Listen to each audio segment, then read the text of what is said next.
Good morning, everyone, and welcome. I'd first like to begin by thanking everyone for joining us as we are part of this historic groundbreaking. My name is Shannon Full, and I have the honor and privilege of serving as the president and CEO of the Fargo-Moorhead West Fargo Chamber of Commerce. I'm so excited to be kicking off this momentous day for this region and the states of North Dakota and Minnesota. Although I've only been a part of this community for 2 years, I continue to be impressed with how the community shows up for things that are important. Whether it's a monumental event like this, a ribbon cutting for a small business, or one of the many events that happen in our region, you continue to show up. We are making history here today, and when I say we, I truly mean we. This morning, we come together to celebrate the FM Area Diversion Project, an over decade-long project fueled by community organizations, residents, policymakers, and so many others advocating for critical flood protection. The collaboration throughout our communities on both sides of the river is truly remarkable, and everyone here today should be extremely proud of this one-of-a-kind, history-making project that we are able to bring to fruition together. Each and every one of you have had a role in bringing this project where it is today. Some of those roles small, while others have leveraged all of their leadership and expertise to get us here. In 2013, the Chamber officially launched a community-wide task force focusing on addressing permanent flood protection and was made up of over 40 local business leaders who were passionate about advancing permanent flood protection for our region. From taking bus trips to the legislature, raising public awareness, and holding critical conversations, the Chamber's task force has put in a tremendous amount of work to help make this incredible project a reality. I'd like to give a heartfelt thank you to Tom Dawson, who chaired this committee, and all of our business leaders that served on this task force, building the foundation long before I joined this great community. This project will serve as a major asset to our businesses and residential communities, protecting North Dakota's largest economic hub and Minnesota's fastest growing metro outside of the Twin Cities. Not only will this keep our residents and businesses safe, it will serve as a major economic engine to strengthen our region's business and talent attraction efforts. The direct economic impact of this project will fuel our economy for years to come, but there will also be so many indirect benefits for this project, such as housing growth, people recruitment and retention, as well as business recruitment, regional and national press coverage, and a significant increase of the awareness of this dynamic region, not only nationally, but internationally. I would be remiss if I didn't mention some of those that paved the way over the years for this to become reality. Our congressional delegation, with tremendous leadership from U.S. Senator Amy Klobuchar, U.S. Senator John Hoeven, U.S. Senator Tina Smith, U.S. Senator Kevin Cramer, U.S. Congressman Kelly Armstrong, and U.S. Congresswoman Michelle Fischbach. Our governors, Minnesota Governor Tim Walz and North Dakota Governor Doug Burgum. So many of our state elected officials, local county officials, city officials, a tremendous partnership with the U.S. Army Corps of Engineers, the Metro Flood Diversion Authority board members, committee members, and staff. Business leaders for Permanent Flood Protection Task Force members, business leaders, and all of the stakeholders. Let's give these folks a round of applause for their steadfast leadership and dedication to the region.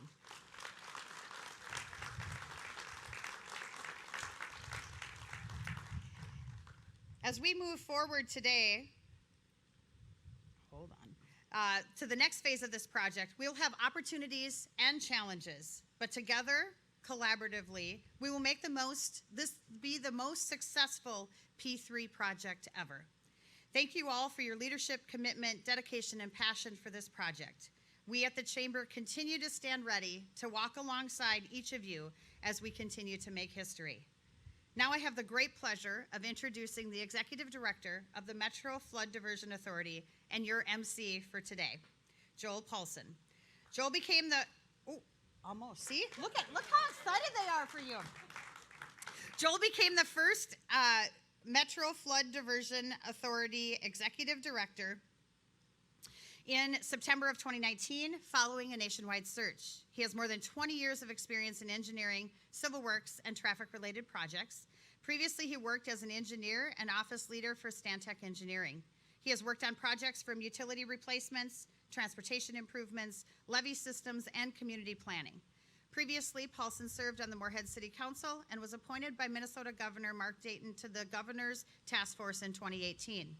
As a member of the task force, Paulson was one of the 16 local resident experts asked to find a solution for the achievement of permanent flood protection for Fargo, Moorhead, and the surrounding communities.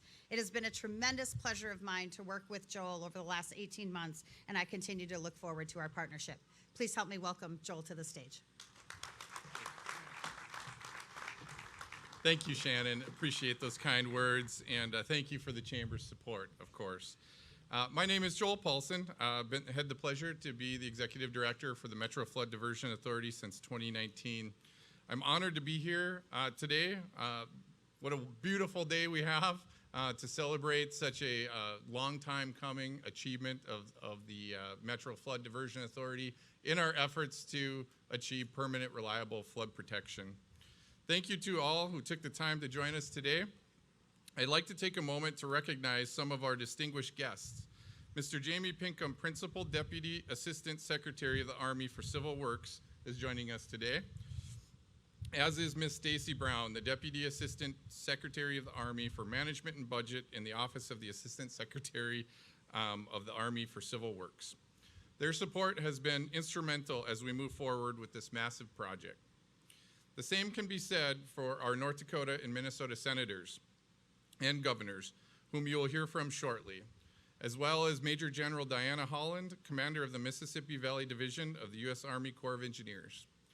Thank you, too, to our MFDA board members who represent Fargo, Moorhead, West Fargo, Cass County, Clay County, and the Cass County Joint Water Resource District. Many of you here today have spent countless hours progressing the progress of this project, and we thank you for your hard work. Whether you have served on a committee or poured concrete at the control structure or worked on these spectacular engineering designs, I thank you all for being here today. It's been a long road and a lot of work to reach this stage of the project. Some of you have been involved in developing flood control solutions here for dozens of years or more. Trust me, though, none of you have, trust me, though, none of you have aged a bit. I know I haven't anyways, so.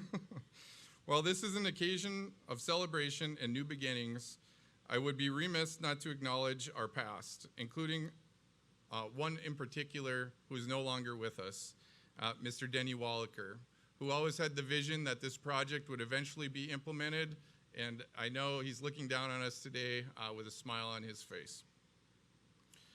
We are doing more than groundbreaking here on a massive 30-mile-long channel. We're celebrating the start of a historic partnership. The Red River Valley Alliance is our developer in this public-private partnership, which we often refer to as a P3.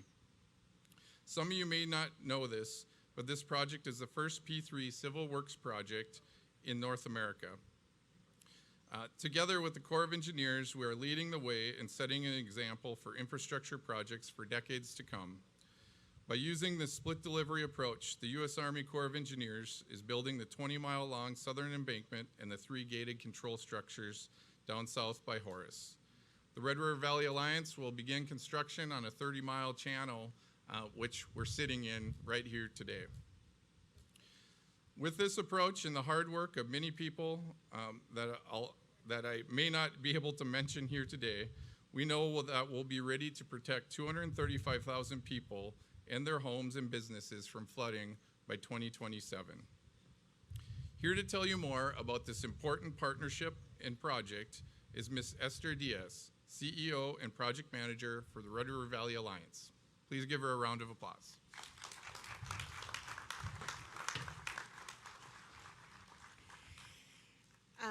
Hello, everyone. So I'm Esther Madrigal Diaz, CEO and leader of the RVA, Red River Valley Alliance.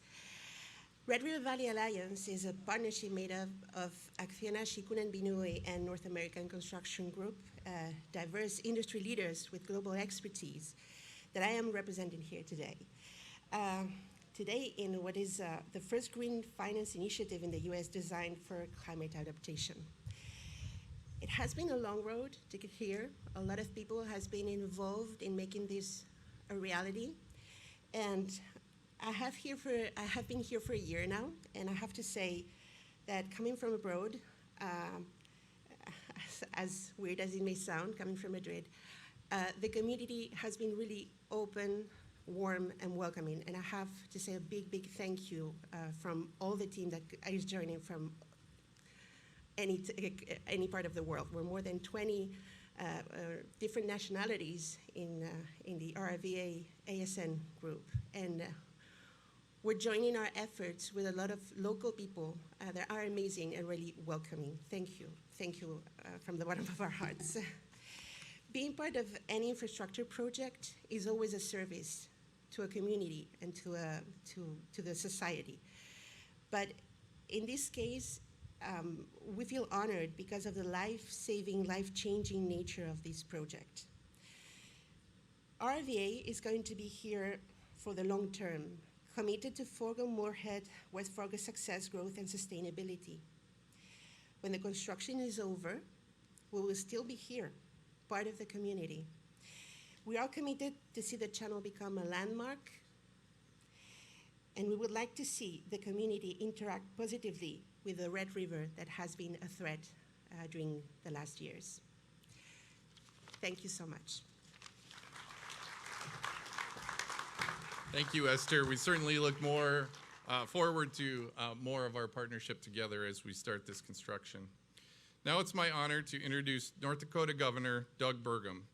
Were it not for his support, including his landmark infrastructure bonding and funding bill, we may not be here today. Understanding the importance of the project to the entire state, North Dakota has provided $850 million in funding for this landmark program. Please join me in welcoming Governor Burgum.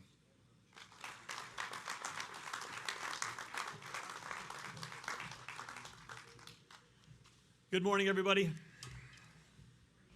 Anybody out there? Good morning. Wow, what a beautiful day. What a great day to be here in the Valley, and what a great day to be here in the greater Argusville area. I wanted to say a lot of thank yous, and start with gratitude. But there's going to be a lot of people thanking a lot of folks here because we've got everybody here, federal, state, local, that made this thing happen. But let's just take a minute and reflect why we're here and why this matters so much that we're here. I think everybody in this room probably, if you're from the Fargo-Moorhead, West Fargo area, or if you're familiar with Grand Forks, you know that this effort began really in 1997 when we lost the city of Grand Forks. That was pre-Katrina. 50,000 people had to be evacuated. That was the largest peacetime evacuation in the history of the country before Katrina. And I think we know what can happen to a community. It was this year this last school year, in the 21-22 school year, 25 years later, was the first year that Grand Forks school enrollment equaled what it did in 1997. That's a community that lost a generation of growth because of that, the losses. And it's not just the statistics, it's the individuals. We all know people that lost their homes, they lost their memories to flooding. And many of those people decided to leave and go to some place where they could get away from flooding. Well, this is also a story of topography. You know, here we sit in some of the best farm ground in the world. Topsoil is deeper here and better than almost literally anywhere in the world because we're in the bottom of ancient Lake Agassiz. And I know that the federal rules around flooding had this idea that flooding occurs in low areas, and why don't people just live in the high areas? Why don't we'll just buy them all out and we'll move them up on a hill?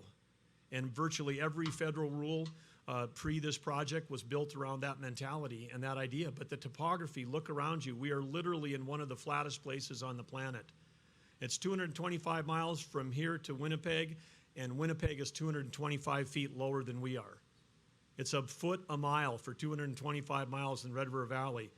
1 foot over 5,000, 1 foot of gradient change over 5,280 feet in a mile 1 over 5,280, consider that fraction. No human eye can even detect that. You drive from here to Winnipeg, you don't know if you're going uphill or downhill because it's flat the both ways.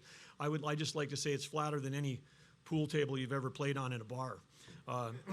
So it is so we have this incredibly flat area. So then we don't have the haves and the have-nots, the high grounds and the low grounds. The entire metro area is in the floodplain. Grand Forks learned that. In 1997, if not for 52nd Avenue South in Fargo, in about one cold night, the water would have topped that, and Fargo could have had the same fate as Grand Forks did. Winnipeg figured this out in the 1960s. Winnipeg had a population of 450,000 people in 1960. Today, they have more people living in the Winnipeg metro area than we have in the entire state of North Dakota. Think about that the next time you think it's too cold to live this far north in Fargo. It's 225 miles north of here. There's more people in a metro area than there are in our whole state. Why did that metro area grow? Because they built a diversion. In these flat topographies, this is not the area where we can do buyouts and, to nth and move an entire metro area. A diversion. We've got ground that's horrible for building dikes and great for building diversions, great for building ditches. And so that's what we've undertaken. But it's taken almost 25 years of thinking and working. And then we got another jolt in 09 and 010 and 011 when we also had serious flood events that were here. And so what are we protecting with this? We're not just protecting those memories and those personal homes. We're protecting an economic engine. The Fargo, Moorhead, West Fargo, Horace, Harwood, Dilworth, Moorhead area is just a huge engine. On the North Dakota side, it accounts for nearly 20% of the state's sales tax collections. There's $25 billion, with a B, billion dollars of property that's being protected by this diversion. That includes an entire research university that represents 1/3 of the K-12 students in North Dakota. We're nearing with all the growth that's happening on the west side of the metro, it's nearly 70 K-12 buildings that government has built for public school systems here, and those are all at risk and all there, not to mention the tens of thousands and tens of thousands of jobs on both sides. But that's why in October 17, when this project was stalled, Governor Mark Dayton and I got together in a conference room in Moorhead and said, we've got to do something. This project's too important to let this thing get trapped in the bureaucracy of permitting. And we agreed to form a 16-member task force. We'd each appoint 8 people. And Governor Dayton and I committed that each of us would spend the entire day there for those meetings. Think about our country today. Name 2 other governors that you would see from 2 different parties in 2 different states that would spend 5 days, 8 hours a day meeting with people, listening to testimony to try to find solutions to the 53 issues with the original Plan A that were identified by the Minnesota DNR. The result of that collaboration and that work was what was called Plan B, which then cleared the Minnesota DNR permit, and the project has continued to clear hurdles since then. And like Governor Dayton before him, current Governor Walz has been a solid partner and supporter of this project. As Joel mentioned, projects like this, to protect $25 billion of property value, it takes some investment. It takes some understanding. This in North Dakota will be the most economical, the highest ROI for taxpayers of any flood protection project undertaken. There's about $14 of property that are protected for every $1 of state money that was spent. So when Joel mentions the state legislature, truly historic, that in 2021 the legislature passed the HB House Bill 1431, $680 million bonding bill, which included $435 million for the diversion, and I, of course, was honored to sign that. But I want to thank the legislators that were part of that: Senate Majority Leader Rich Wardner, House Majority Leader Chet Pollert, Minority Leaders Joan Heckeman and Josh Boucher, others that are here today, like Senator Ron Sorvag, Representative Jim Smith from Western North Dakota, were key in the leadership. And I know there's a number of other legislators that are here. I've seen Austin Schauer, Tim Mathern, Jared Haggart. There's likely others here, but if we could, let's have those legislators that are here stand up and let's give them a hand for their incredible support of this project. Thank you so much.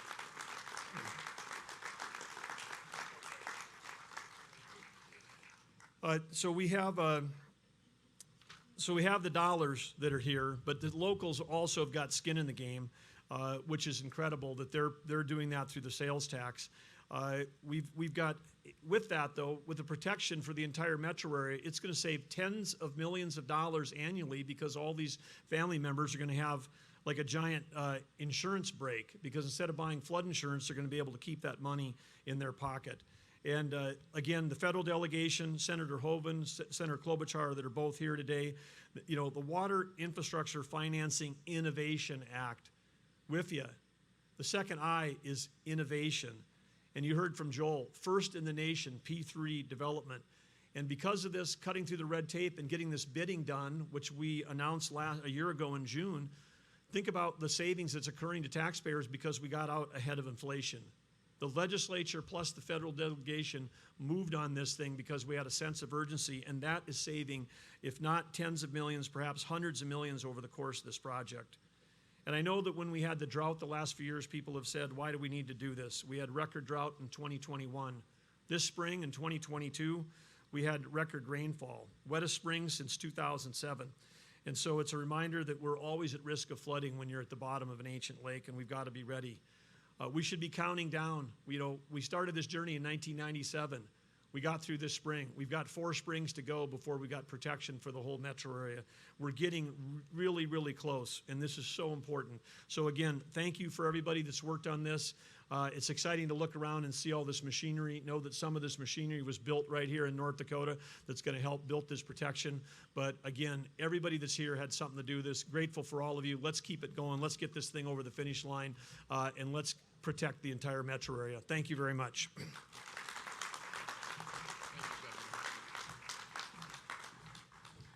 Well, thank you, Governor. Really appreciate that. Besides state funding, this project's also benefited from immense federal funding. Senator John Hoeven, along with Senator Amy Klobuchar, fought tirelessly to secure this funding. We all celebrated last January when the final portion of the federal funding came through via the Infrastructure and Investment Jobs Act. Here today to share more about all that it took to reach to this point, North Dakota Senator John Hoeven.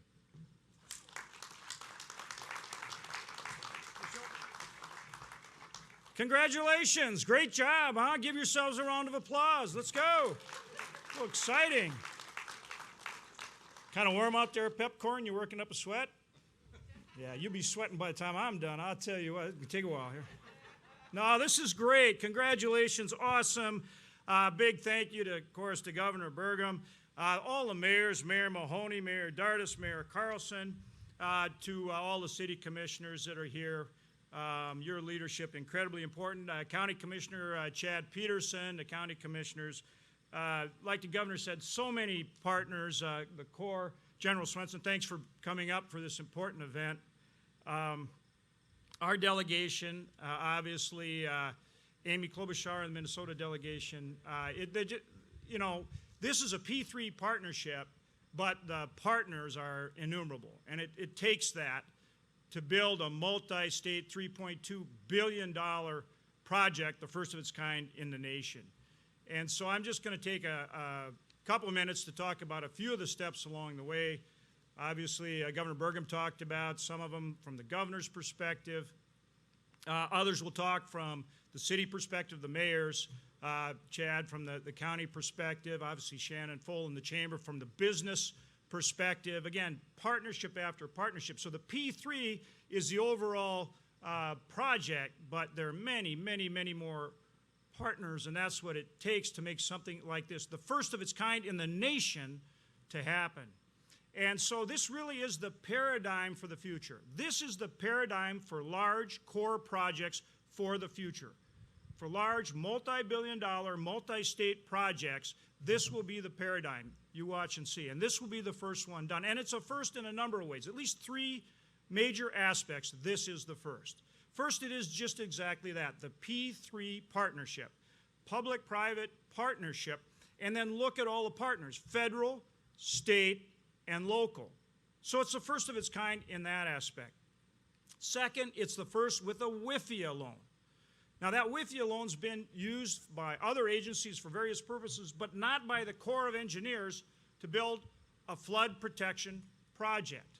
And that WIFIA financing is incredibly important because it leads us to the third first, which is this will be the first one completed because we have all the money, in essence, up front.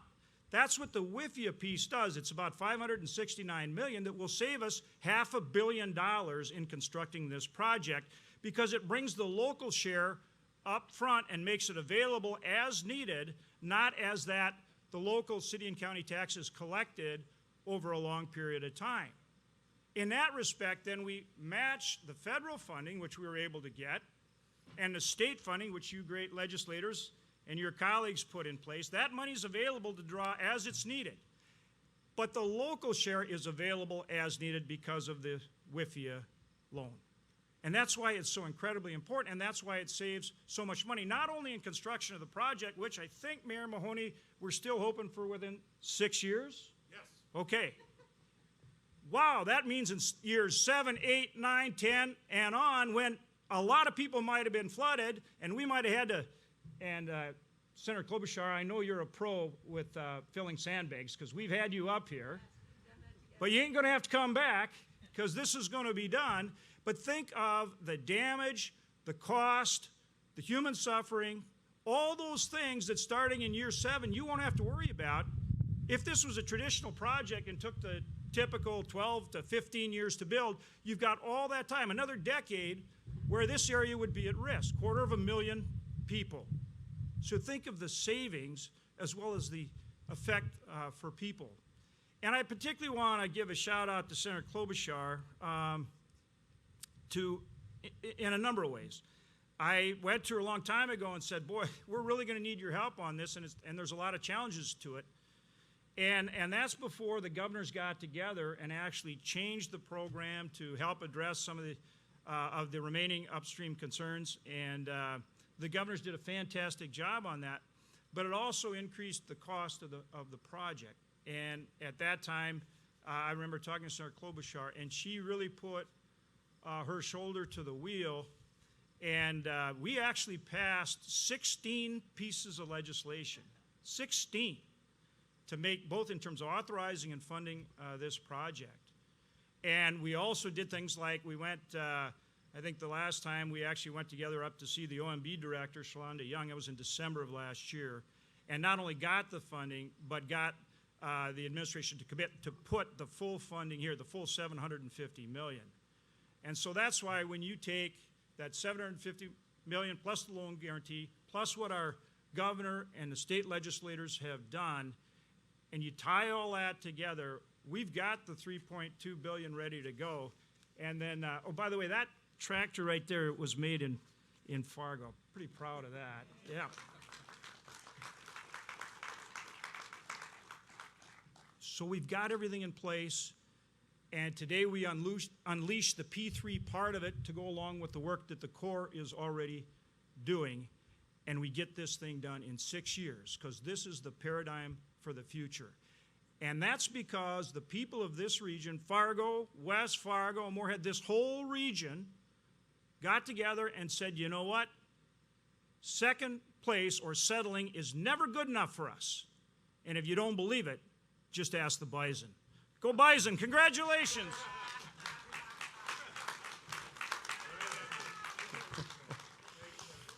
Thank you, Senator Hoeven. As I mentioned, securing the federal funding was a truly collaborative effort. Senator Amy Klobuchar saw firsthand the devastation caused in 2009. She worked with leaders on both sides of the river to secure critical funding for this project. She also worked across the aisle to pass the Infrastructure Investment and Jobs Act, bipartisan legislation that makes the largest investment in our nation's infrastructure history, including the infrastructure that we are developing right here. It is my honor to welcome Senator Amy Klobuchar.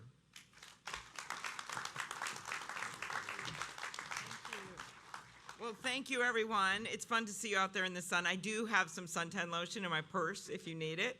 And it is especially fitting that it's a beautiful sunny day because the sun is shining on this project right now that's had so many, let's call them mini setbacks, but through it all, we believed it was the right thing to do. And I was remembering back to the governor's meeting. I sort of have other memories of Governor Dayton on that, but in the end, he loved working with you, Governor, and getting this done. And when I saw him last, I think I mentioned this when we gathered, but I brought him some of those crispers because I saw him with his new wife. We had brunch with my husband and reported on the progress of this project. So you did a great job on that. I liked your speech as well, Governor. I was noting to Hovind that you went back to 1997. I plan on going back to the Roman cisterns in AD 30. That is my plan in my remarks. Senator Hovind and I have been friends for a really long time, and it makes actually working on things more fun. As we work through the night with these votes where maybe we didn't always vote on the same side, all these senators were mad at each other, and I went over to the Republican cloakroom because they had Egg McMuffins, okay. But also because I was talking to Senator Graham actually about a bill we're doing on some of the Afghans that helped our military. And they all are going, oh, what are you doing when you get back? And I go, I'm doing an event with Hovind because everyone else is at odds. And our friendship continues. And I want to thank him for his leadership. And I think you all know that he never gives up on things. And that means we have worked on this through several administrations right now, which maybe had varying views on a lot of things. But we were able to stay united and get them united on this. I want to thank our mayors from Fargo, West Fargo, and particularly Mayor Carlson for the leadership she's shown over on the Moorhead side and overall the leadership of this project, the chamber making the case that businesses on both sides of the river are going to be affected by this. The Colonel, thank you for your leadership. We're excited to have you with us and on board, and the work the Army Corps has done on this. There's just so many people, the workers and those that are managing this project. Thank you. I bet you just want to get to work on this, and here we are talking and talking and talking.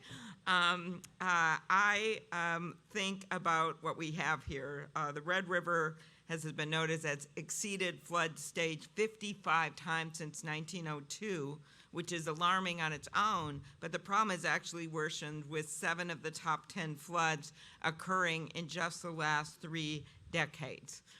Every year, they say it's the worst flood ever. I know we've all heard that. And then Mother Nature says, hold my beer. And we see another one. And what we are doing with this project is thinking ahead and not just accepting things as they are one year where it seems okay and then just crossing our fingers and hope it's going to be okay the next year, because we know that isn't the case. And I'm also really ready to retire my joke, which I've made to Hovind several times, which is, how do you tell someone from North Dakota on a beach in Florida? They're the one putting all the sand in the bags. So I think we need to move beyond that joke and get through this project. And I think you know what bad floods mean. They have the power to bring the entire region to a standstill. Sometimes people would say to me, oh, well, Moorhead's a little higher, so. And I'm like, I don't think it would work for our region if Fargo went down. That wouldn't work.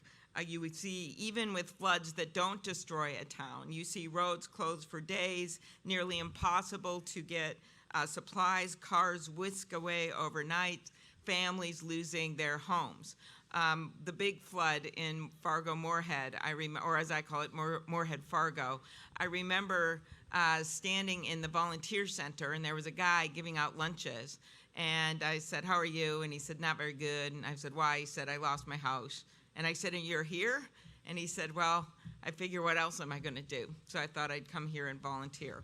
Time and time again, we've seen that kind of spirit. And so it's up to us in government to have people's back. John went over all the things we did on the federal level, the $437 million investment, and then completing the federal funding commitment recently of the $750 million. But we've done other things as well. My favorite was that he didn't mention was when the Assistant Secretary of the Army for Civil Works His nomination was snagged for no good reason, and he and I took to the floor to get it through. And all the other senators go, "Is he from your states? Why are you guys doing that?" I go, "No, he can help our states." And we got it done. So I think you all know what this is going to mean. 200,000 Minnesotans and North Dakotans can rest easy knowing that permanent help is on the way. And I just want to thank everyone, the commissioners, the city council members, the mayors that have learned this project, stood up for it, and decided that our future and our kids' futures and our grandkids' futures and beyond that is what was on the line here. So thank you, everyone.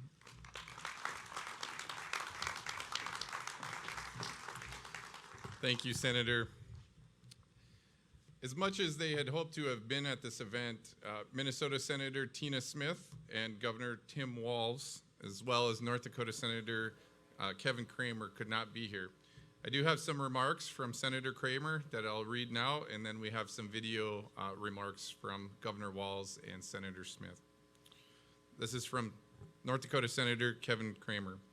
Dear friends, greetings to all gathered today to break the ground for the FM area diversion channel.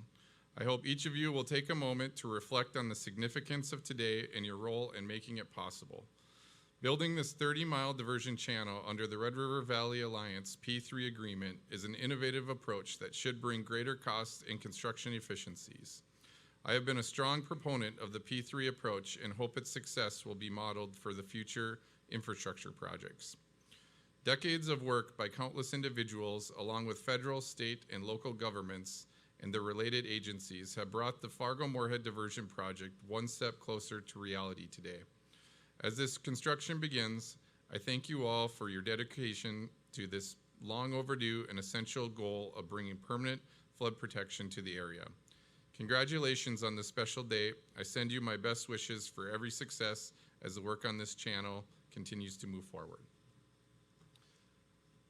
And now we'll have video remarks from Minnesota Senator Tina Smith. Hi, I'm U.S. Senator Tina Smith. Thank you for inviting me to the groundbreaking for the Fargo-Moorhead Diversion Project. I wish that I could be there with you all to celebrate this incredible milestone. When this historic project is completed, it will protect more than 235,000 people, along with your homes and businesses, from the catastrophic flooding that has challenged this region for years. It hasn't been easy, but the amazing people in this region never gave up, and you never stopped working towards a solution that would work for folks on both sides of the river. It's been a long road to get to this point, beginning after the historic flooding of 1997. So thank you to the state and local leaders, the U.S. Army Corps of Engineers, the Metro Flood Diversion Authority, and all the community organizations and residents for your tireless work, countless meetings, and relentless effort to find a solution. I want to particularly thank Senator Klobuchar and Senator Hoeven for their long work to make this project happen. This project's unique public-private partnership will be a national model for how to accomplish big projects like this. And it's a demonstration of the importance of infrastructure, and especially the importance of the Infrastructure and Jobs Act, which makes these vital improvements in our water infrastructure possible. So congratulations, everyone, and thanks so much.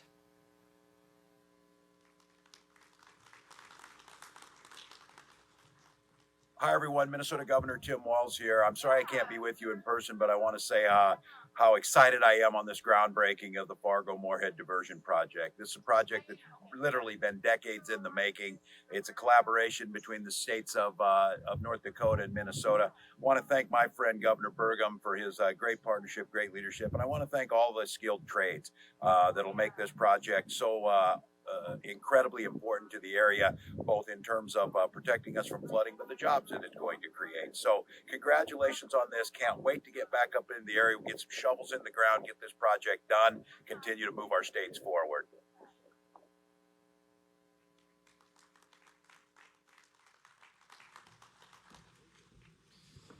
Now it's my pleasure to introduce one of the newest leaders on the FM Diversion Project. Colonel Eric Swenson recently assumed command of the U.S. Army Corps of Engineers St. Paul District, becoming the district's 67th commander and district engineer.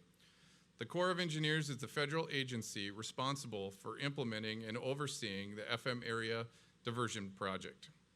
As part of the split delivery structure, the Corps is delivering the southern embankment and associated infrastructure of the project, which includes the control structures that are well underway south of us near Horace.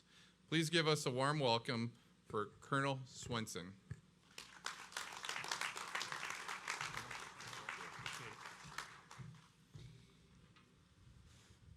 Well, good morning. Wasn't sure if I was going to go before noon or after. Senators Hoeven and Klobuchar, Governor Burgum, Mr. Pinkham, Major General Holland, and a special welcome to Marilee Sherling from the Diversion Committee Chair, distinguished guests, and especially the citizens of the Red River Valley. On behalf of Major General Holland, the commander of the Mississippi Valley Division of the Corps of Engineers, and Lieutenant General Spellman, the Chief of Engineers, it is an honor to be here today and to share the floor with such a distinguished lineup and to represent the Army Corps of Engineers at this historic groundbreaking event. Before I get into why this is a historic day for the Fargo-Moorhead Metro and the Corps of Engineers, I would like to take a brief moment to introduce myself. As Joel said, on 28 July, I took command of the St. Paul District of the Corps of Engineers, and I replaced Carl Jansen, a friend to many of you here. I'm originally from Pennsylvania, but have served all over the world, to include some frequent visits to the upper Midwest in this area from 2017 to 2019. And though new to this team, I want to assure the team here today that I'm committed to getting this project to completion. As many in the room know, today's groundbreaking is historic for many reasons. I'm just going to cover two. The first, I think, is obvious. This metro area has a long history of flooding, and at 235,000 people strong and growing, it lacks a permanent flood control plan. The second reason has to do with the strong partnerships that have formed to implement this project. That aspect is truly unique and groundbreaking. Winston Churchill is often attributed as saying, "The further you can look back, the further you can look forward." Those words resonate here in Fargo-Moorhead. The Army Corps of Engineers, together with our non-federal sponsor, are fulfilling a core USACE mission to conduct flood control operations because this river valley has been flooding for thousands of years, and without an intervention will likely continue to flood. I did a little history, dug into history a little bit. The first major flood on record was the flood of 1861. Since at least 1861, the city of Fargo and the residents of this river valley have been a frequent target of Mother Nature. The 1861 flood was followed up by one in 1871, 1873, 1882, 1893, and the big one in 1897. That one is often referred to, at least by the North Dakota Historical Society, as the flood of record, as it is estimated to have crested at 40.1 feet, though the Historical Society's footnote says that the first water gauge was installed in 1901. So, debatable. Fargo-Moorhead dealt with its fair share of flooding in recent events through the 20th century, culminating in another great flood 100 years later, the flood of 1997, which has been referenced earlier, which crested at 39.7 feet, and the flood of 2009, which crested at 40.8 feet. The communities of Fargo and Moorhead and the Army Corps of Engineers have a long history dating back to the early 1950s of working side by side to manage flood events. Today, we are taking a small step or scoop of dirt, which symbolizes the earthwork that will soon define the large step forward, a step which will shift our efforts from flood fighting to flood prevention. And now the second reason this is groundbreaking. The second reason it's groundbreaking is how we're implementing this project. The Fargo-Moorhead Metro project, as already mentioned, is a novel P3 or public-private partnership with split delivery.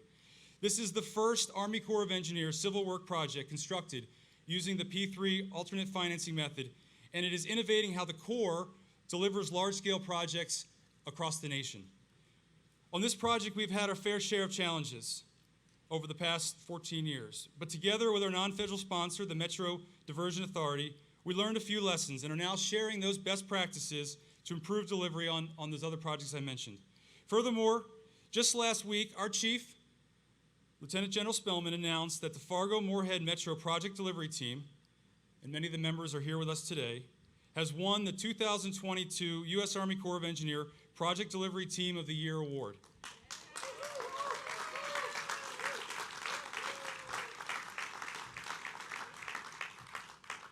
This is the highest honor that USACE bestows on a project team, and my team members that are here today are elated to have earned this special accolade. For some of my team, this day has been 14 years in the making, and words cannot express how happy we are to see that the end is near. This award also speaks to their professionalism, dedication to working with all the agencies in the field today, in front of me and behind me, to fulfill our obligation to safely deliver quality projects on budget and to schedule. On a personal note, I'm very excited to join this team and want to commit to you or recommit to you that the St. Paul District of the Corps of Engineers and the larger Corps of Engineer enterprise is committed to seeing this project to the finish line. Judging by those who are here in person and those who shared video remarks, we are all in this together. In summary, I would like to thank those in the room and those who came before us for their vision, tenacity, and dedication to seeing this project through and helping bring permanent flood control protection to the 235,000 plus people who live and work in the metro area. It is not lost on me that the cost of this project in today's dollars is less than the cost of damages caused by the 1997 flood in 1997 dollars. Thank you.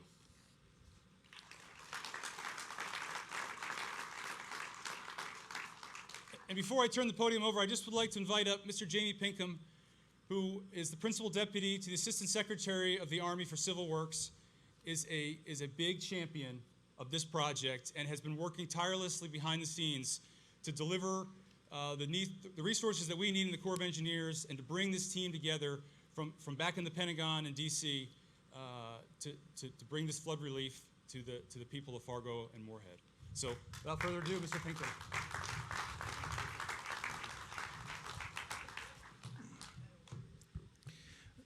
Tatsmewi inam latiwa kamiyokit himakaskat siyawya nunam haniwat. I also wanted to start my remarks by reaching back in time by acknowledging the original caretakers of this land and you, the current guardians. Yeah, at one point in my life, I got to spend 8 years living in St. Paul, Minnesota, getting a chance to travel between Minnesota and North Dakota. And I can't count how many times that I flew over or traveled along the Red River. And I've always envied how it twists and turns as if trying to delay, its passage north and losing its identity in the northern waters. But as the Red River has evolved, so must we. And it's great to be back with our partners, the cities and counties who lead the Metro Flood Diversion Authority and their partner, the Red River Valley Alliance. And greater still to come back to celebrate the groundbreaking of the diversion channel of the Fargo-Moorhead Metropolitan Flood Risk Management Project. And as you've heard, the floods of 1997 and 2009, your citizens, young and old, stood side by side when the community needed their help. And then the communities themselves responding, standing side by side to find a durable solution to protect their communities and your neighbor. Well, my boss, Assistant Secretary Mike Connor, he keeps our office focused on climate-resilient infrastructure to protect communities and the ecosystem, and also the power of relationships to solve the toughest water resource challenges the nation faces. And you are far ahead. You're leading in this effort. And as your partner, we're excited that we could also deliver $400 million from the bipartisan infrastructure law to keep this effort moving forward, but also to support employment and training that projects of this magnitude provide. And as you've heard, we are using an innovative approach, the first of its kind for the Corps. So you think about this, climate resiliency, partnerships, and innovations. And as Senator Hoeven said, this is a model. And the proof that this model is working is because why we're here today. All the pieces are coming together, maintaining an infrastructure to protect hundreds of thousands of residents and their businesses from the dramatic effects of floods from times past. So let me say congratulations on this milestone. I look forward to future celebrations as this project is making a difference for the people, their loved ones, and the places you all call home. Thank you. Thank you, Mr. Pinkham and Colonel Swenson. We are looking forward to continuing our partnership with you. On the other side of the split delivery for this project is the Red River Valley Alliance. 3 highly respected and experienced international companies have partnered to form the Red River Valley Alliance, including Acciona, Shikun & Benui, and North American Construction Group. Here to share more about the sustainability measures considered in the diversion design, as well as the history we are making with this public-private partnership, is Pedro Martinez with Acciona and Sam Heaton with Shikun & Benui.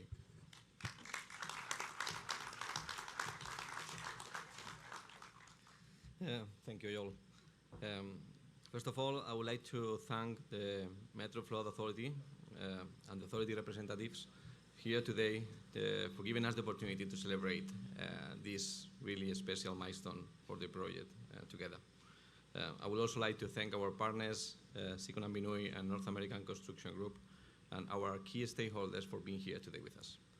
What is Acciona involvement in this project? I mean, we are part of both the SPV and the EPC joint ventures.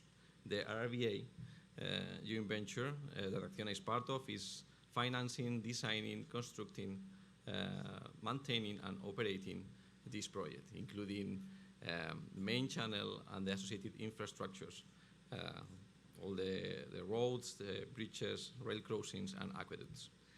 ASN is the EPC contractor, is the construction arm of RRVA, and we are basically constructing this project, and we are made up of the same 3 companies. ASN scope includes the design, the procurement, and the construction of the project, and this group is the one that is going to be with the community and is going to be interacting with the main stakeholders. Acciona has been present in the United States for a number of years, largely in water and energy, but we are really thrilled to be part right now of this project and of this climate resilience project here in Fargo. Acciona is here to stay. We are planning to stay here long term, and we look forward to build a relationship with the people of Fargo and to be a good neighbor to them. Let me talk now about something that is really important to Acciona, and is sustainability. Acciona is not just here to build this project. We are here because we care about the way that we want to build this project, and because we care about the way that we want to achieve our goals in a sustainable way. Globally, Acciona is extremely committed to sustainability, and that's the way that we approach all our projects, with this in mind. The Dow Jones Sustainability Index recognizes Acciona as a global leader for our environmental, social, and corporate governance procedures. From the very top of our management, from our chairman, down to every single department in all our projects, sustainability is our North Star. Our Sustainability Master Plan 2025 unites our global business around a set of ambitious sustainability targets, and those align with the operations, those operations align with the United Nations Sustainability Development Goals. This master plan, 2025, that I was talking about, is our 3rd plan. It's not the first one, and that shows the commitment that Acciona has with sustainability and the fact that we believe that this is not just a trend, and we need to work for that. Through our projects, like the Fargo-Moorhead Area Diversion, Acciona strives to go beyond net zero, to be net positive on the planet, on the society, on the economy, and on the environment. Our goal is to leave a lasting legacy in Fargo long after this project is complete, and for the community to benefit from our work for generations to come. Thank you very much for your attention, and now I give the floor to Sam Heaton from Shikun & Benui.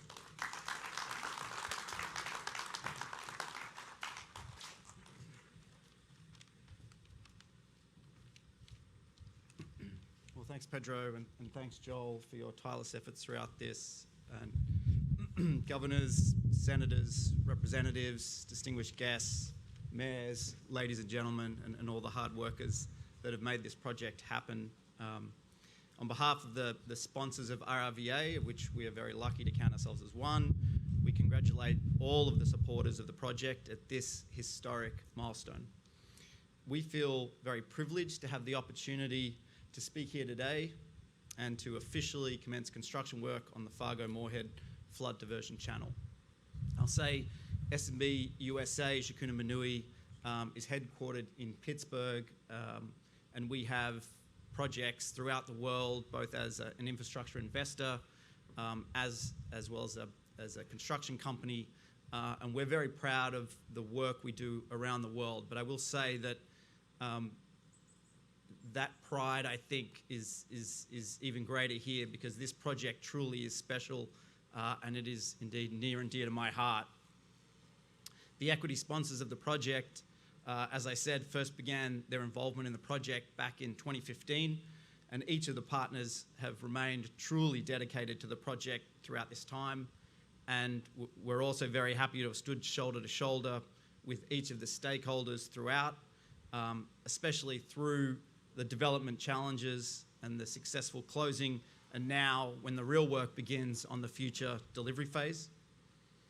Our team, as you would have heard from Pedro and my accents, is drawn from, not just the enormous amount of resources and skill and expertise that exists here in North Dakota and Minnesota, but also that, just given the size and complexity of the project, has had to draw on global and world-class international project delivery, and we believe that ultimately, we are capable and we are the right solution to the authority for the project. And S&B USA in particular will continue to use our global and particularly our regional resources to ensure the delivery success of the project. I think, as many have said here, but we certainly echo, we think this project is a true testament to the partnership between the private sector and each of the federal and non-federal sponsors. The project, as many others have already mentioned here today, is both historic and unique. It is the first, or at least a landmark collaboration between the U.S. Army Corps of Engineers and the private sector. It's the first large-scale flood resiliency P3 project in the US, and it is the first P3 project to be financed entirely with green bonds and green loans. And effectively what that means is that's the capital markets acknowledging that the project itself meets international sustainability criteria and achieves a certain level of qualification for funding and international sources of financing, which we think is a real achievement. I think most importantly of all, our organizations believe this project provides an essential roadmap to other government organizations and stakeholders to deliver future critical flood resiliency projects. So we thank you again for this opportunity. We feel very proud to be part of this incredible project. Thank you.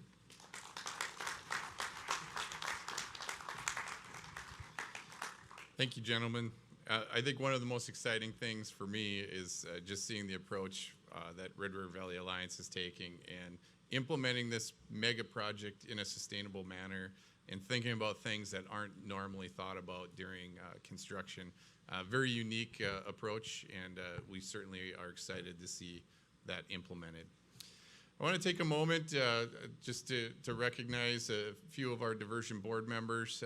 The Metro Flood Diversion Authority is represented by 13 board members from Fargo, Moorhead, Clay County, Cass County, and the Cass County Joint Water Resource District. And they've really been into the day-to-day development of this project and a lot of hard work. And to tell you more about it, pleased to introduce our chairman of the board, Commissioner Chad Peterson. It's just me, you're fine. I've been told I have 50 minutes, so if you haven't had a chance to grab a water, feel free to do so. How are my people in the tent doing? The tent people doing okay? You're my people back there. So a lot of you don't know, but my good friend Governor Burgum and I are fraternity brothers. We're both members of Sigma Alpha Epsilon, North Dakota Beta Chapter, North Dakota State University. That is known for producing true gentlemen, which in some cases works, other cases less so. But that's the intent. We are known for high grades and celebrations. And celebrations, much like we're having today, And I don't mean specifically the diversion, I mean more like Tuesday. So we're happy Tuesday. Happy Tuesday, Brother Burgum. This is a special occasion as well with the diversion breaking. Glad to be here. One of the dialogues we've had over the time that we've been discussing this ditch through Cass County, and eventually, or prior to that was actually looked at over our friends in Clay, was what is the good of this for the population at base? It's just simply a ditch to protect the Fargo-Moorhead metro area. Why do we care? It's always been more than that. One of the things I learned in my fraternity house was how to communicate with people that I would not meet in my regular life, and that when I did meet them, I'd be diametrically opposed in possibly personal, political, or religious beliefs. I had to get along with them. They were my brothers. They were at the wall right beyond mine. They were my neighbor. No matter what, we had to get along. We had to communicate, and over time, they became my good friends and still are friends to this day. That's not dissimilar to what we have going on in the diversion. There are people who are not supportive of this, or that weren't, and most of us were, but we still had to tell our story. That's what the Diversion Authority existed for, up until right now. We existed to tell the story of why we needed this. To our friends at the federal government, to our friends at the state government, to our friends and neighbors across counties, to our friends and neighbors across cities. Why should the state of North Dakota care? We're 25% of the state's population. That follows with income tax and sales tax as well. If Fargo's gone, according to FEMA, roughly 30% on average of that would be gone into perpetuity. Never mind the loss while we repaired and remediated from all the damage. We also have social services in Cass County. It's similar in Clay. We have 1/3 in some cases the state's social services caseload. That means 1/3 of the people who need the most help, our friends and neighbors, would no longer have a place to go as our courthouse would be gone. Social services would not exist in Cass County. They would need to go somewhere. And again, these are the people who don't have the mobility some of us are blessed to have. Why do our friends in other counties care? Commissioner Sherling, former chair of our Diversion Authority, had a wonderful experience with our friends in Otter Tail, Minnesota. She went to Otter Tail and said, "We need your help." There were some people in other counties that weren't necessarily supportive of this project, so we thought maybe we could approach their neighbors. And their neighbors instantaneously, without regard to themselves, not that there would be negative impact, other than maybe political ramifications, their friends pointing fingers at them, without regard to themselves said, "What do you need? Do you need a letter? Do you need us to come to a meeting? Do you need us to come to your commission meeting? What do you need from us?" Well, why would Otter Tail County care about a ditch in Cass? Because those commissioners firmly and clearly understood that 2,000 plus of their population come to the protected area to work. And very few of them are coming to work for minimum wage. These are doctors, lawyers, engineers, scientists, researchers. If 30% of them go away, they're not coming back. They're not going to rebuild. They're going to be gone. They also know that most of us go there in the summertime to fish and boat and enjoy the lakes. That's why they cared. Why do other people in smaller political subdivisions, cities care? I talked to a mayor right before or right after my election of a pretty big town here in Cass, and he said, "Why would I care if Fargo goes underwater?" My immediate reaction was, you work at 38.5 feet, so your job is gone. So there's that. But beyond the self-serving interest of it, you should have an understanding greater than yourself. It should be greater than your community. If a business goes underwater in Fargo, again, the 30% number, they're probably not going to build in your town. They're just simply going to close, and they're going to go away. And those people that work in your town and live in your town, go to schools in your town, will also then move. The impact of this is much greater than any of us understood. I thought I had a good understanding of the scale of this. I don't. I've been in construction 25 plus years. Background's architecture, owned a big engineering company. Very lucky. Made a lot of good guesses in my life, and some turned out, most didn't. Ha! But even I don't understand the scale of this project. Few people do. So when it comes to telling our story, the time and effort that the mayors, commissioners, former commissioner, Mr. Paulson, our legislators that advocated for this against those legislators that didn't support us necessarily, those are the true champions. Our friends at the federal level who came through with money when we thought there never would be any, or it would be phased over time to the point where our investors might be insecure as to how this project's going to go. So now we are building. Some of you know, most of you don't, that we are changing the structure of the Diversion Authority. We are changing from a group that simply advocates and seeks funding to a group that builds. That production will be in place, and we must be able to react. So we are seeing, and you'll see this soon, we are changing the structure of how we operate, adjusting committees. You'll see some go away, but none of them truly will go away in reality. They'll always be there, but by a different name, under a different label, in a different group. So we are grateful. We are grateful from everyone from stem to stern, be it the citizens who, even those that are against us, that are reluctantly supporting us now, to those at the federal level who have supported us that didn't know us prior till now. We are grateful for everyone. We are grateful for you, and we are certainly grateful for all the people that are going to run this equipment, again, much of which is built here in the Fargo-Moorhead metro area. Hopefully we're going to have some Bobcats from Gwinner on this project. But beyond that, thank you, everyone. Thank you for your time. To my people in the tent, keep it up. Love you people back there.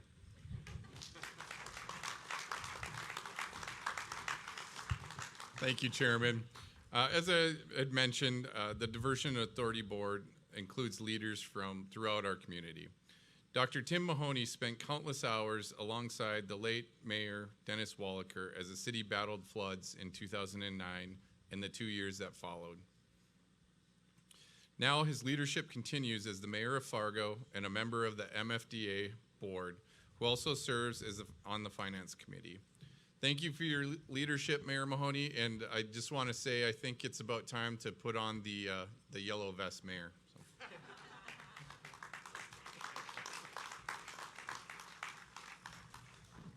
Well, I'm always hoping that everybody's thanked everybody for all the hard work on this as we got to this point. Usually Senator Hoven gets that done for me, so thank you very much. I'm the guy who has to talk a little bit about the past, about that Wallaker guy. I've been working on the diversion since the flood of 2009. We've been trying to get this done, going to Bismarck, Washington. I always brought chippers to Klobuchar's office because her staff liked them. We walked the dikes during the floods. We met the guard carrying brownies because our community overfed them all the time because they wanted to make sure they didn't not make their rounds every night to check the floodwaters. But when Denny and I used to walk amongst the residents and see the fear in their eyes in 2009, are we going to win this one? Are we going to win this one? And Denny always said, you know, I'd never want to go down in history as the only mayor of Fargo to lose a flood fight. So we got to win this one, Tim. We got to figure this one out. So I learned from him a little bit. He said he did all the media stuff. I did all the groundwork stuff. He always done the media. And he said, I'm going to go do a media. I said, where are you going? He says, down to the dike. It's good optics, Tim. It really looks good. I said, yeah, Denny, it does. I said, Denny, what are you going to do about this? I said, Senator Klobuchar is over there with felons filling sandbags. How do you opt that one out? But as we got to the 3 days before the crest of the flood, we were down to 3 days before that. Oak Grove was lost in 97. We lost the Oak Grove residents in 97 because we weren't prepared to prepare high enough to protect them. In 09, we were getting to the same place, and in one of the flood walls that the Oak Grove had, they had sheetrock or steel siding in it that leaked, and we were going to lose the whole Oak Grove school. And our guard came along, what we call big sandbags, took a helicopter, flew the sandbags over, dropped them strategically in a good spot, and it worked. We were able to save Oak Grove. So we're coming in from that victory feeling pretty good, and the weather report came out. And the weather report said, tomorrow, the floodwaters are going to go up 1 more foot. So we brought our team together and said, oh, what are we going to do about this? We're going to have to do something about this. After a lot of consternation, we decided, no, we're going to just have to protect as we are right now. Well, FEMA came in with visions of Grand Forks in their head. The federal delegation came in, the governor came in, and we all sat down, and they said, should we evacuate Fargo? We're at a point right now that we're concerned that we're going to be a foot over the highest dikes that we have, and we're going to lose the community. CBS ran a video that day that showed Fargo losing. It showed waters coming over the dikes. It was a great graphic, and everybody got jitters with that one. And we were told, have you truly considered evacuation? Denny Wallaker, Mayor, are you ready to call for an evacuation of all people in the community? Well, we had people on the dikes checking our pumps. We had people walking up and down. We had engineers. We had the guard. We had all sorts of people helping protect our community. And it seemed unthinkable that we'd leave the city or evacuate the city. And Denny's famous statement was, evacuation is not an option. And that's what we stood by. So we stood for a crest, and Wallaker was always one of those lucky guys, right? He could predict the crest of the flood, he could predict different things. But we got a cold snap Friday night. And that cold snap with the rise of the river. And we crested Saturday at 40.8 inches. We were fantastic. We were ecstatic that we had done that and we were able to beat it. We had 2 neighborhoods that we had to evacuate shortly and came back. We were able to save those neighborhoods. We won in that flood fight. We won that flood fight. But that made us even more working harder to try to get the diversion.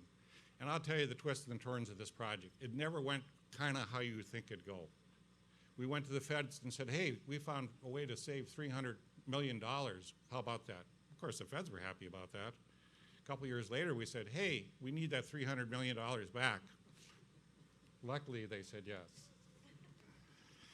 We went up and down on the cost of the project. We went up and down on engineering goals. The Diversion Authority Board was fantastic because they stood by the project all the times we went through that. And Joel, the reason you got your job is because Mary Sherlin was chairperson one time and said, this is a lot of work. Somebody else ought to do it. So thank you, Joel. My memories of the flood fight were that the people came out and helped us. We had over 100,000 people that came to help us during the flood fight from all over. They came to do whatever they could do to help us. And that was one of the greatest moments of the city of Fargo and our neighbors, is we stood together and stood up against the flood and did the things we had to get done. And I always loved it. You'd have a morning press conference and say, here's what I want you to do today.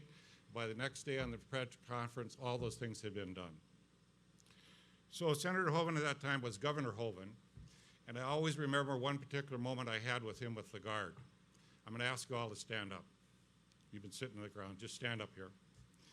And when he got done speaking, and the Guard had a successful mission at that time, we protected the flood fight. And he finished his statement, and everybody said, hoorah, very loudly. That's why I need you to stand, because you can get a deeper kind of hoorah out of you. And I want to show to the senator that I can get a better clapping than he did. So on 3, 1, 2, 3, hoorah! This project is going forward. Thank you. Thank you, Mayor. The agreement between the federal government and the local entities is really signed by 2 members, the City of Fargo and the City of Moorhead.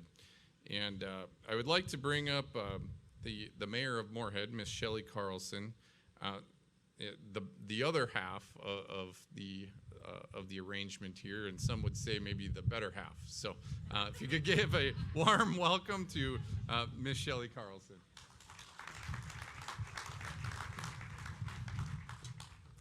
I don't know how I follow hoorah, but I had looked at the agenda and I saw that I was supposed to be speaking at 12:09, and I thought this would be the point in time to maybe bring in some jokes, lighten the mood a little bit. But then I remembered my background is in the criminal justice arena, and as Senator Klobuchar would probably attest, because that is her background also, we don't have appropriate jokes. So I don't have any jokes to share because they are all inappropriate. Instead, I chose to come up with a few quotes that I tend to kind of have and live my life by. And I think that they really fit this project very, very eloquently. The first is, underestimate us.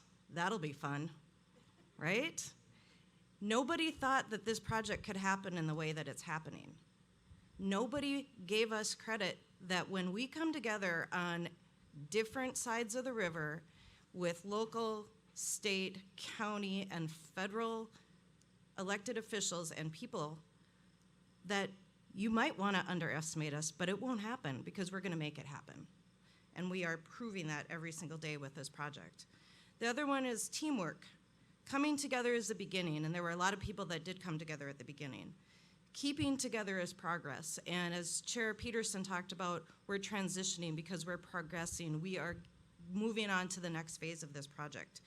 And working together is success, and we will be successful. We are already successful. And the last one is never doubt that a small group of thoughtful, committed citizens can change the world. Indeed, it's the only thing that ever has. And we are all committed by being here, particularly you folks sitting in the hot, blazing sun. And I apologize for that. I kind of want to invite you all up here, but I don't know that we'd all fit, and it's probably against violations of some sort. So you know, I think that those quotes really encapsulate this project. We're coming together in a project that nobody anticipated we could ever get it done. I'm not going to thank everybody that's already been thanked, but there are a few people that haven't been. Particularly when I became the chair of the Diversion Project, which was not something I ever anticipated happening. It was February 8th of 2021 at approximately 6:02 p.m. is when I became the chair. And then the water hose started. Actually, it was a fire hose, and I had to try to learn and absorb the magnitude of this project. And even as I've been involved, I still don't think I understand it, similar to what Commissioner Peterson had said. But I tried, and the two people that I went to continuously, that I could text them, I could make a phone call, I could ask them in a minute's notice, a second's notice, they would have the answer literally off the top of their head. And that is Dr. Bob Zimmerman, the city engineer for the city of Moorhead. Where are you, Bob? Raise your hand. Oh, he's probably under the tent. Yeah, he is. See, that is how smart he is. He is sitting in the tent. And the other person is our incredible attorney for this project, and that's John Shockley, who is sitting right there in the front. These two individuals helped educate me, continually educate all the rest of us, and I just want to extend our appreciation. The other people that haven't been thanked yet are the landowners who have given up family farms that have been in their families for years and decades and centuries. And they have given up. They are also working together to make this a progress and coming together. Thank you again. I'm not going to mention, well, actually I am going to mention, because I would be remiss if I didn't mention, because I like to kind of rib Chad Peterson a little bit, that when I became the chair, my one and only directive is we need to get this funded. And in the 11 months that I was chair, we got all of the funding. And so I turned the baton over to Chad Peterson. And I said, I got your money, now go spend it. Thank you.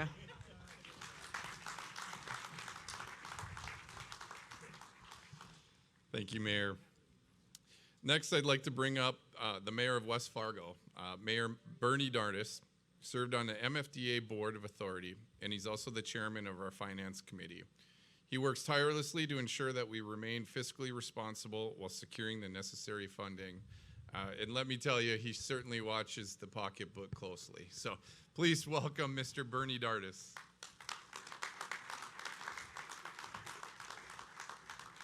Good afternoon, and thank you, Joel. You can tell how much they respect a speaker when they put them at the end of agenda that's run this long, and you're sitting in the heat. So apparently I don't sit well with some of these folks up here. Distinguished guests, it's a pleasure to be with you today. I'd also like to acknowledge and just ask to raise their hand. In this front row is other members of the Diversion Authority. Would you please raise your hands? These people have been amazing, tirelessly working. It is an honor and privilege to work with you every day. Talking to Kevin Campbell before we started this afternoon, 14 years. I've been researching funding for the state of North Dakota for 13 years, so I can relate. And so this day is truly a day of celebration. As Joel said, my name is Bernie Dardis, and I'm the mayor of West Fargo. I have that honor and distinction to serve as that. As you might know, West Fargo built a diversion 20 plus years ago for about $30 million, and it has protected our community for so very long. And our price tag was considerably cheaper, just so all you contractors know that. Before I start, Greg, I understand you're a new resident of West Fargo, and we're very grateful that you're living there. That second piece of equipment, I want to drive that. Governor Bergen and I are both farm boys, and I'll tell you what, you know, the governor will probably pull rank on me, but I want to drive that thing. As a member of the Metro Flood Diversion Authority Board and chairman of the Finance Committee, I have to say that the expectations of what we had and how we would get our financing were sometimes clouded. Through federal government appropriations of $750 million, and to all of our federal friends, thank you for that. North Dakota's state legacy funds of $435 million from Governor Burgum's landmark state bonding package. Thank you, Governor. As well as millions more from the North Dakota State Water Commission and the Minnesota Department of Natural Resources. We have the necessary funding in place to move forward. We also owe our gratitude to the residents of Cass County, Fargo, West Fargo, and our friends in Clay County that shop in our communities. This need for flood mitigation has overwhelmingly been approved by those cities and county to fund this project. I would like to recognize Director Jorianne Jenberg, who is unable to join us today despite her desire to be here, for her leadership. And this is a lady that Mr. Shockley knows quite well. As she was in charge of the United States Environmental Protection Agency's Water Infrastructure Finance and Innovation Act program. That's the one that everybody talks about with you. It's a mouthful and it's hard to say, but their $569 million loan carries an interest rate of just 2.02% before all of this inflation has hit us now. Thanks to those below market interest rates on those loans, we will save, Governor, you said 400 million? It's 470 million and over the term of these loans, thanks to those efforts by our federal partners. I won't bore you with any more complexities and details of the entire financial plan, but I want to acknowledge one man who has been instrumental in assembling it. Ladies and gentlemen, without the work, the expertise, the intellect of Mr. John Shockley, the second man in from the end right there, a shareholder of the Onstead Twitchell Law Firm, and our legal and bond counsel, the Metro Flood Diversion Authority, we wouldn't be where we're at today. John, thank you so very much. Please stand. Mr. John Shockley. And did you know that this financial plan of this project has received no less than 6 international worldwide awards for the work that that man has done? Thank you again, John. One last thing that I want to say, because there's been a number of speakers touch on it, and that's going back a number of years ago when Governor Burgum and Governor Dayton pulled 16 people together. Joel was one of those on the Minnesota side. I was one of those on the North Dakota side.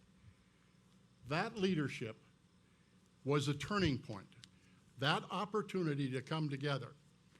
And then what they did, after we met together and we negotiated some terms and different river levels and the like, and then we turned it over to the most amazing technical team that you can imagine. You know, Dr. Bob Zimmerman, I guess, is still sitting underneath the tent. Jason Benson, I can't see where you're at. And Nathan Burnbone, the city engineer from Fargo. These 3 men on Saturdays, along with consulting engineering companies, Houston Engineering, Moore Engineering, and other engineering firms, I went to about 5 of those meetings on Saturdays, and they went from sunrise to sunset. These 3 people on that technical team, through their leadership, is again a direct result of why we're here today. Ladies and gentlemen, thank you very much.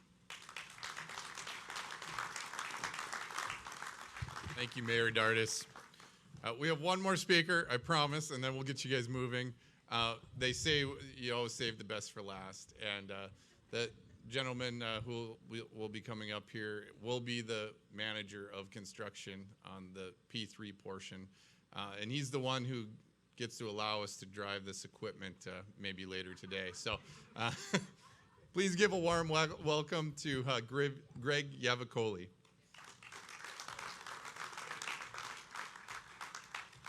Save the best for last, I guess, even though I got to be careful with the jokes because my boss is right behind me and a stage full of people that I potentially have to answer to. So with that said, good afternoon, everybody. I can't share enough excitement right now about this groundbreaking ceremony and what it means for the project and the great residents of the Fargo-Moorhead area. As you can see, we got all this nice, shiny equipment, and you're all hired. You all have jobs, so don't you worry. But with that said, again, I'm Greg Yavicoli.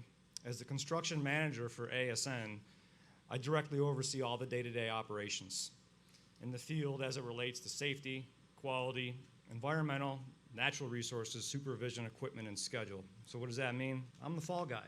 So when you want something done, come see me. I'll get it done for you. I'm very excited at the opportunity to speak in front of this community for the second time. Again, we spoke back in December at Eggs and Issues with Mayor Mahoney and Mayor Dardis. From the moment I moved to the Fargo-Moorhead area, I was essentially the guinea pig, so to speak, that moved here first back in December. I've been coming here for almost a year now, since August, and I gotta tell you, I instantly fell in love.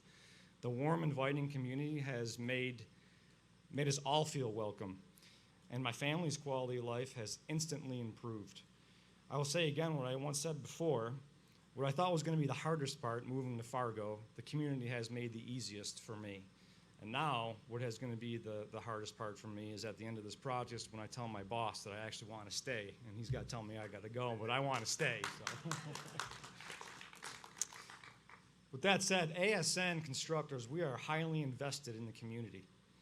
One of our primary objectives is to use local resources for our needs in every way possible, using local companies for services and buying equipment from local businesses. All this iron here, you heard the Case tractors, they're built here, but every single piece of iron here on this lot today has been bought through local dealers. We easily could have gone to the manufacturers and bought directly, but we kept that revenue here in the Fargo-Moorhead area.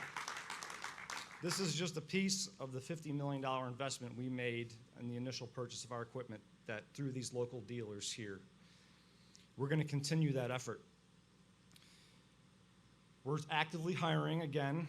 Everyone's going to get an opportunity to get a job because we are actively hiring through the skilled trades looking for operators. At the peak of our construction, we'll have roughly 800 to 1,000 workers between our employees and subcontractors. We're actually standing, you've heard before, right smack in the middle of the channel. So the channel literally runs that way and directly behind us here, going southwest and eventually turns to the south. So we are literally in the middle of a 30-foot cut, right where you sit right now.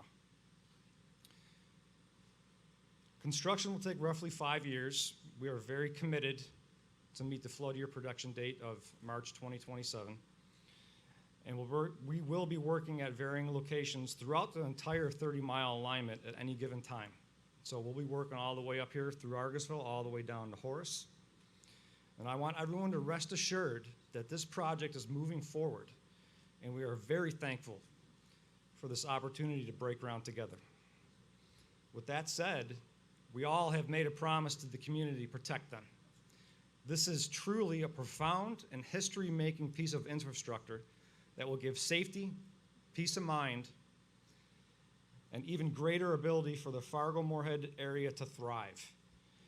I personally count it as a very high honor to work on this project and make good on my personal commitment to the community.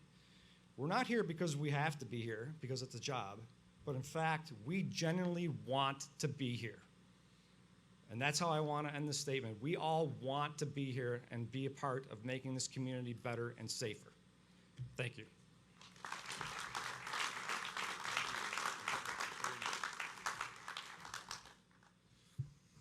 Thank you, Greg. And thank you to all of our encouraging remarks today. Now it's time to turn some dirt. Speakers, grab your hats. We will begin with the group on the stage and then continue to give additional groups opportunity to move a shovel full of dirt over at this location here. As you're ready, we would invite you all to join us for refreshments in the tent and take some time to check it all out and the great view of the new equipment. Please be mindful of the caution tape if you would. And on behalf of all of us here today, thank you for helping us commemorate the next big step in delivering permanent, reliable flood protection to the Fargo-Moorhead metro community.